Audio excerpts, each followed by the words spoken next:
थांब मग नंतर घोषणा देतो. छत्रपती शिवाजी महाराज की, छत्रपती संभाजी महाराज की, हर हर सम्राट सरसेनापती बाळासाहेब ठाकरे यांचा. अरे एकनाथ शिंदे साहेब आगे बढ़ो, अरे श्रीगप्पा बारणे आगे बढ़ो, आणि आपले चारही उमेदवार आगे बढ़ो. महाराष्ट्राचे आराध्य दैवत राजे शिवछत्रपती महाराज छत्रपती संभाजी महाराज यांना मानाचा मुजरा करतो. आणि आज आई जिजाऊ महासाहेबांचा जन्मदिवस आहे. या जिजाऊ महासाहेबांनी राजे शिवछत्रपती महाराजांना एवढं मोठं केलं की आई जिजाऊ महासाहेबांनी आपल्या सगळ्या जिजाऊंच्या तर्फे सगळ्यांना मानाचा मुजरा.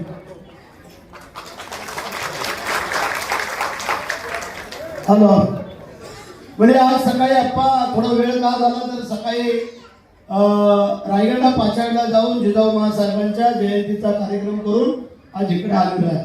आणि म्हणून आज एवढ्या मोठ्या संख्येने माझ्या लाडक्या बहिणी आज इकडे उपस्थित आहेत. तुम्हाला सगळ्यांना जिजाऊच्या रूपामध्ये पाहतो त्या सगळ्यांना आमचा सलाम.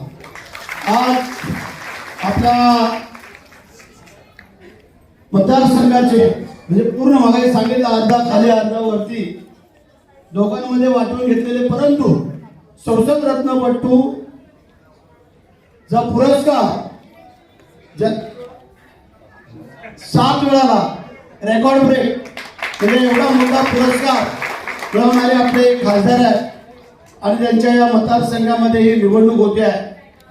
15 तारखेला 15 तारीख म्हणजे आज 12-3 दिवस मोजून राहिलेले आहेत. आणि त्यामध्ये आज व्यासपीठावर उपस्थित असलेले आमचे सर्व मान्यवर आणि समोर बसलेल्या माझ्या लाडक्या बहिणी लाडके भाऊ इतर सर्व कार्यकर्ते पदाधिकारी गेल्या 10 दिवसापासून पायाला भिंगरी लावल्यासारखे आपण सगळे फिरताय. कोणासाठी फिरताय, कशासाठी फिरताय तर एकनाथ शिंदे साहेबांनी आप्पांवरची जबाबदारी दिली. आप्पांनी जे काही उमेदवार उभे केलेले आहेत त्यांच्यासाठी आपण फिरताय. ते उमेदवार नसून तुम्ही आपण सगळे उमेदवार आहोत अशा प्रकारचं काम करताय. आणि म्हणून तुम्हाला या रायगडच्या मावळ्याच्या मनापासून शुभेच्छा व्यक्त करतो. पहिल्या प्रथम तुम्हाला मानाचा मुजरा करतो. म्हणजे 15 तारखेला होणाऱ्या निवडणुकीमध्ये आपली निशाणी एकच आहे, चौघांची निशाणी धनुष्यबाण आहे. त्यामुळे कुठेही काळजी करायचं कारण नाही आहे. आता याच्यामध्ये अ ब क ड दिलेलं आहे तुम्हाला, त्याच्यामधले आपल्याला उमेदवारांना ते कुठेही काही काय पाहायचं नाही आहे. त्यामध्ये फक्त आणि फक्त धनुष्यबाण कुठे दिसतोय तो दिसला रे दिसला का बटन दाबायचं, इतर कुठेही काय वळायचं नाही, बघायचं नाही, काही नाही आहे. आणि म्हणून आपल्या विजय सुतार या बटन क्रमांक 4 त्यामध्ये क्रमांक दिलेले आहे. उभी राहून ताई हा असं आहे. आता 15 तारखेपर्यंत उभी राहा, मग 16ला तुला विजय गुलाल घेतो आम्ही. त्यानंतर अनिता बालाजी पांचा हे 5 नंबर धनुष्यबाणाच्या समोरचं बटन दाबायचं आहे. नंतर आमचा दाढीवाला सुनील पांडुरंग पालकर 4 नंबरचं बटन दाबायचं.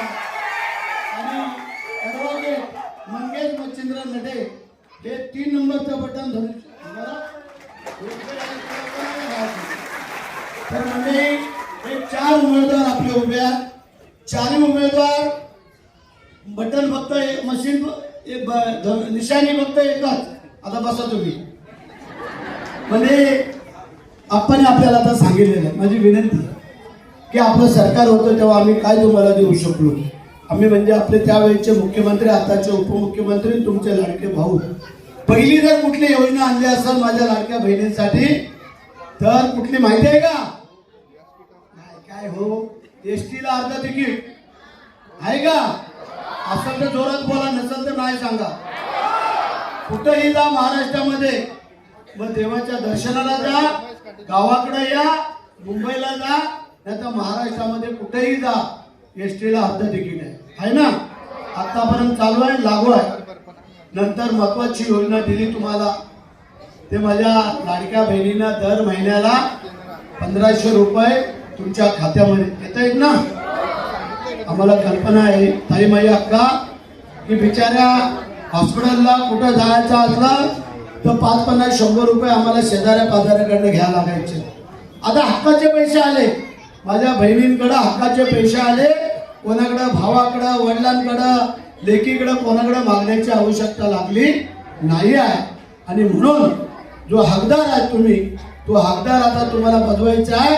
माझ्या ह्या 4 उमेदवारांना धनुष्यबाणाच्या समोरचं बटन दाबायचं आहे. माझं कोकणवासियांना आव्हान आहे, आपली खासियत आहे. जसं भरत शेठला तुम्ही 4 वेळेला निवडून देऊन मंत्री केलं, आमच्या आप्पांना 3 वेळेला निवडून देऊन खासदार केलं, तसं माझ्या या 4 उमेदवारांना निवडून देऊन माझ्या या कोकणाचा, रायगडचा, कोकणाच्या संपूर्ण अगदी सिंधुदुर्ग, रत्नागिरी, रायगड, ठाणे, पालघर पासून असणारे आणि मग देशावरच्या लोक त्यांनी दाखवून द्यायचं आहे की कोकणवासी एकदा आम्ही शब्द दिला तो पुरा करतो. शिवाजी महाराज यांचे 350 किल्ले होते, त्यांनी रायगडच का निवडला? त्याला काही कारण होतं. आणि म्हणून आज माझं आव्हान आहे तुम्हाला, जसं माझ्या वेळेला येऊन तुम्ही सहकार्य करता, मदत करता मला निवडून आणण्यासाठी, तसे आज माझी जबाबदारी, आप्पांची जबाबदारी आहे, आमची पद्धत आहे. जेव्हा आमच्यासाठी दिवस रात्र तुम्ही मेहनत घेता, तेव्हा तुमच्यासाठी पण एक दिवस देणं आमचं कर्तव्य आहे. म्हणून आज मी आलो. मला मुंबईला होता, पण मी सांगितलं आप्पांना की एक दिवस तुमच्यासाठी, उद्या पुण्यासाठी. म्हणजे माझ्या या 2 लाडक्या बहिणी आणि हे 2 लाडके भाऊ, असं चौघांना 15 तारखेला धनुष्यबाणाच्या समोरचं बटन दाबून निवडून द्यायचं. आणि 16 तारखेला तुम्ही सगळ्यांनी गुलाल उधळायला आपल्या प्रभागामध्ये जमा व्हायचं. आज जसं तुम्हाला आव्हान करायला आलोय, पालकार रडे, तुम्हाला सांगतो पंचायत सगळ्यांना, ज्या दिवशी तुमची विजयी आभाराची सभा होईल त्यावेळेला पण आम्हाला हाक मारली तर तुमचे पुन्हा एकदा आभार मानायला आम्ही येऊ. पण माझी मंडळाची विनंती आहे, कोणी त्या कुठल्या लालचेला बळी पडू नका. म्हणजे 5 वर्षातून तुम्ही एकदा आम्हाला आशीर्वाद द्यायचा आहे.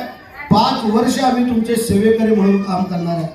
आम्ही आमदार, नामदार, मंत्री, संत्री, खासदार आम्ही कधी तोरा मिरवत नाही आहे. त्याप्रमाणे आमचे हे अनुभवी सगळे लोक आहेत, काम करणारे आहेत, हुशार आहेत आणि तुमच्यामध्ये मिसळणारे आहेत. असं नाही आहे की आम्ही शायनिंग करणारे आहोत. आणि म्हणून इतर कोणी येतील आणि कोणी जरी दादागिरी करायचा प्रयत्न करेल, ती गाठ आमच्याशी लक्षात ठेवा. आम्ही काय ऐरे गैरे नाही आहे. बाळासाहेबांचं शिकवण आहे, आपण होऊन कोणाला पाय लावायचा नाही, पण आपल्या अंगावर आला तर त्याला शिंगावर घेतल्याशिवाय सोडायचा नाही आहे. आणि म्हणून तुम्हाला सांगतो की आज तुम्ही 2-3 दिवस डोळ्यात तेल घालून राहायचा आहे. एवढी मेहनत घेतलेली आहे. येतील कोण काय द्यायला घ्यायला, त्यांना सांगा हे तुम्हाला तुमचे लकलाभ हो. 5 वर्षातून काय देतील आणि बोलतील तुम्हाला विकत घेतलं, त्याला कोणी बळी पडू नका. तुमच्या हक्काच्या उद्या तुमच्या नगरपालिकेत, महानगरपालिकेत काही जरी काम असलं तरी ही 4ही मंडळी तुमच्या सेवेला उभे राहतील. आणि तुम्हाला जेव्हा अडचण असेल त्यांचे नाव येईल तेव्हा आप्पा आहेत. आणि आप्पांच्यात पण काय अडचण आली तर महाराष्ट्र राज्याचा मंत्री म्हणून आम्ही आप्पांच्या बरोबर, तुमच्या बरोबर राहू, हा माझा तुम्हाला शब्द आहे. आणि म्हणजे तुम्हाला सांगतो, आता आप्पांनी सांगितलं काय केलं काय नाही, त्यांना बरंच आहे. आम्ही युतीच्या ह्याच्यावरती भरोश्यावरती होतो, पण आप्पा लक्षात ठेवा की आपल्याला त्यांची वेळ आल्यानंतर कसं घेतात आणि आपल्या वेळेला कसं करतात हे आता इथपासून लक्षात ठेवा तुम्ही. तुम्हाला माझी सूचनावादा विनंती आहे. म्हणजे पुन्हा एकदा मी तुम्हाला धन्यवाद देतो. आणि 15 तारखेपर्यंत कोणीही गावी यायचं नाही आहे. मतदान करा आणि मग तुम्ही गावी या तर तुमचं स्वागत करू. जर मतदान न करता कोण गावाकडे काय आलं, काही जरी प्रसंग असो, तिथं आम्ही बसलोय, तुम्ही त्याची काळजी करायचं कारण नाही आहे. पवार साहेब तुम्हाला हे सांगतो, आपल्या सगळ्या लोकांना आदेश पारित करून टाका की या 4ही मंडळींना इथल्या आणि ज्या वार्डामध्ये आपले शिवसेनेचे उमेदवार उभे असतील त्या ठिकाणी आपल्या सगळ्या लोकांना आदेश देऊन टाका. जर तुमचा आमदार, तुमचा मंत्री, तुमचा खासदार तुमच्या पाठीशी ठाम उभा आहे तर मग हे सगळे शिलेदार आपल्याला निवडून द्यायचे आहे. ते मी तुम्हाला सगळ्यांना, माझ्या माता भगिनींना, कार्यकर्त्यांना, पदाधिकाऱ्यांना सगळ्यांना आव्हान करतो. आम्हाला पुढच्या 2 सभेला अजून जायचं आहे. आणि म्हणून मी तुम्हाला आता कोणी इथून उठू नका, हे बाकी आपले उमेदवार सगळे तुम्हाला मार्गदर्शन करतील. फक्त आम्हाला दोघांना परवानगी द्या. मी तुम्हाला पुन्हा एकदा धन्यवाद देतो आणि माझ्या 2 शब्दाला पुन्हा